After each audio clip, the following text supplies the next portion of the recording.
Bonjour, je m'appelle Lou, je suis responsable communication à l'association Corazón del Bosque, donc la branche en Bolivie de l'association Cœur de Forêt. Aujourd'hui, je suis avec Diego qui est juste ici, qui est assistant reforestation.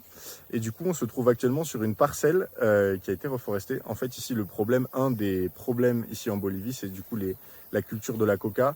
C'est une culture qui se fait sur un temps assez court, sur 10 ans ou un petit peu plus.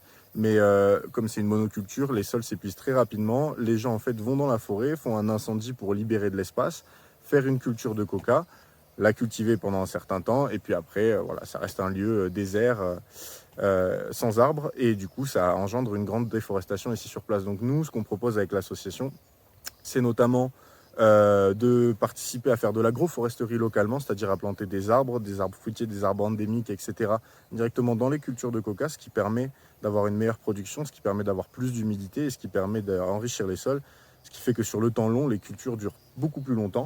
Et ici, on est spécifiquement sur une parcelle justement qui contenait de la coca il y a un certain temps, et il y a 8-9 ans de ça à peu près, on commençait justement ici une campagne de reforestation.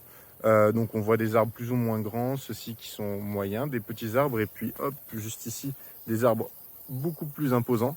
Donc c'est une campagne voilà, qui se fait sur le temps long avec un suivi ici d'experts en agroforesterie pour planter des arbres endémiques justement de Bolivie et de la forêt amazonienne et des Yungas de manière générale. Ces plantes sont cultivées dans le vivero de Coroico, où justement des gens s'affairent quotidiennement à cultiver toutes ces plantes. Et il y a beaucoup de travail, et il y a notamment des plantes qu'avant ils n'arrivaient pas à cultiver. Maintenant c'est possible, mais c'est beaucoup de travail. Il faut aller cueillir les fruits, récolter les graines, essayer de reproduire les arbres, etc. C'est donc beaucoup de travail, mais au final ça donne des parcelles comme ça qui sont reforestées avec des arbres justement endémiques de la région des Yungas, ce qui permet d'atténuer et de diminuer au maximum la déforestation localement.